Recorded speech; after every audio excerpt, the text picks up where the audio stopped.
नमस्कार दोस्तों हम लोग कई बार जिक्र करते हैं, इस बात का जिक्र पहले भी हम कर चुके हैं, आपस में बांट चुके हैं जानकारियाँ कि जहाँ तक किसी भाषा का या अदब का सवाल होता है या साहित्य का सवाल होता है, वहाँ मज़हब कभी आड़े नहीं आता। पिछले दिनों हमने इकबाल और उनके संदर्भ में स्वामी राम तीर्थ के संदर्भ में एक बातचीत पहले की थी एक एपिसोड में। आज उससे जुड़ी हुई एक बात है जो एक ऐसा पात्र भी है जो उसमें शामिल है उस सारे के सारे एपिसोड में, लेकिन उसका ज़िक्र हमने बहुत कैजुअली किया था, सिर्फ एक प्रसंगवश। लेकिन उस आदमी को अगर आप देखें तो वो आदमी इस बात की तस्दीक करता है, उसकी ज़िंदगी इस बात की तस्दीक करती है, उसकी अचीवमेंट्स इस बात की तस्दीक करती हैं कि भाषा का या ज्ञान का किसी मज़हबी दीवार के साथ, किसी मज़हबी यकीन के साथ, विश्वास के साथ या मज़हबी धारणाओं के साथ कोई संबंध नहीं होता। ज्ञान ज्ञान है, जहाँ से मिले वहीं से उसको लेने वाला बंदा चाहिए। ज्ञान तो सबके लिए, ज्ञान के दरवाज़े जो हैं बिल्कुल खुले हैं और वहाँ पर कोई बंदिश नहीं है कि आप किस धर्म से हैं या किस मज़हब से हैं। मैं उसकी एक मिसाल के रूप में, एक उदाहरण के रूप में एक शख्स की आज बात करने वाला हूँ, आपसे साझी करने वाला हूँ, और वो शख्सियत हैं डॉक्टर हीरालाल चोपड़ा। डॉक्टर हीरालाल चोपड़ा के बारे में आम तौर पर सामान्य रूप से जनरली हमारे जो अदीब हैं या साहित्यकार हैं या जो शोधार्थी हैं, रिसर्चर्स हैं, वो बहुत ज़्यादा नहीं जानते। अगर जानकारी है भी तो बहुत कम, सीमित। लेकिन उस बंदे का ज्ञान का कैनवस देखिए, वो कितना असीमित है, कितना ज़्यादा वो फैला हुआ है। इस बात का आप अंदाज़ा लगाइए कि एक धर्मपरायण परिवार, हिंदू परिवार में जन्मा हुआ शख्स, और वो भी पंजाबी परिवार में जन्मा हुआ शख्स, जन्म कसूर में हुआ था। कसूर वही जिसके लोकगीत भी हैं, जुत्ती कसूरी पैरी ना पूरी, हाय रब्बा बेगान टुरना पिया, वो आपने सुना हुआ है। तो ये कसूर जो है, जो प्रसिद्ध है लोकगीतों की दुनिया में, पंजाबी लोकगीतों की दुनिया में, उसी कसूर में जन्म हुआ। जो शुरुआती दौर की जो प्राइमरी एजुकेशन थी वो वहीं के एक और कस्बे में हुई, और उसके बाद सारी ज़िंदगी जो है वो या तो लाहौर में कटी या कलकत्ता में कटी या फिर तेहरान में कटी। आप अंदाज़ा लगाइए कि वो शख्स डॉक्टर हीरालाल चोपड़ा अल्लामा इकबाल के डायरेक्ट शागिर्द थे, और उनके पास उनकी क्लास में बैठकर पढ़ते थे, उनसे लेसन पढ़ते थे, और इकबाल के बारे में जो कुछ उन्होंने लिखा, जो बयान किया, वो अद्भुत है, उसकी कोई मिसाल नहीं मिलती।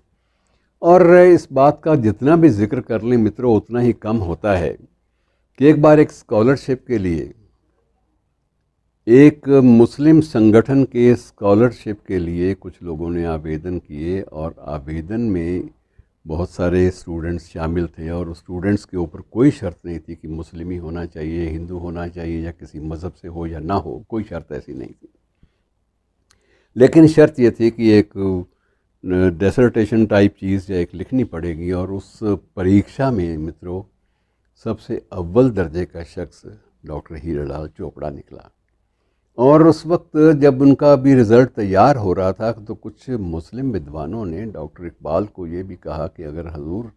ये कम से कम स्कॉलरशिप तो मुस्लिम बच्चों के लिए रहने दीजिए, उनका आगे उनका वो परवरिश ठीक ढंग से हो पाएगी, वो ज़्यादा अच्छा आगे पढ़ पाएंगे, उनके लिए एक सुविधा मिल जाएगी। लेकिन डॉक्टर इकबाल ने कहा था कि मैं भी इस्लामिक सिद्धांतों का कायल हूँ, और मैं ख़ुद इस्लामी सभ्यता का एक पैरोकार भी हूँ, लेकिन उसके बावजूद जहाँ तक ज्ञान की बात है, नॉलेज की बात है, उसमें कोई मज़हब या कोई भी आस्था, धार्मिक आस्था आड़े नहीं आ सकती। और डॉक्टर इकबाल ने, जो कि उसके एग्ज़ामिनर भी थे, उन्होंने उस बच्चे को, उस लड़के को टॉप पे रखा, और स्कॉलरशिप डॉक्टर इकबाल के निर्णय के अनुसार डॉक्टर हीरालाल चोपड़ा को मिली। और मित्रों, इत्तेफाक से ये हुआ कि एक बार इनको तेहरान यूनिवर्सिटी में बुलाया गया। तेहरान यूनिवर्सिटी में गए थे एक लेक्चर के लिए, और लेक्चर देते देते इन्होंने इतना ज़्यादा प्रभावित किया लोगों को कि लोग समझे कि एक बंदा क्या है, इतनी भाषाओं में फ्लुएंटली, धारा प्रवाह रूप से बोल सकने वाला वक्ता, और इतने विषयों, अलग अलग विषयों पर पूरी कमांड के साथ, पूरे अधिकार के साथ बात करने वाला शख्स, ये किस दुनिया में रहता है और कैसे इसने इतना ज्ञान अर्जित किया, वो लोगों के लिए एक पहेली सी बन गए थे वहाँ पे। और वहाँ पर एक सीमित समय इनको मिला काम करने के लिए, और सीमित समय में इन्होंने शोध कार्य जो किया वो भगवत गीता पर था। और भगवत गीता का पर्शियन में इन्होंने वो सारा का सारा तेहरान यूनिवर्सिटी की शर्तों के मुताबिक पर्शियन में थीसिस लिखा, और वो थीसिस इतने कम समय में पूरा हुआ, और उसमें श्रीमद् भगवत गीता की व्याख्या अन्य धर्म ग्रंथों के साथ तुलनात्मक अध्ययन के रूप में दी गई। और वो इतना ज़्यादा प्रखर शोध माना गया, इतना हाई लेवल का, इतना उच्च स्तर का वो रिसर्च पेपर माना गया कि उसी के आधार पर, उसी शोध पत्र के आधार पर इनको डी.लिट की उपाधि तेहरान यूनिवर्सिटी ने दी।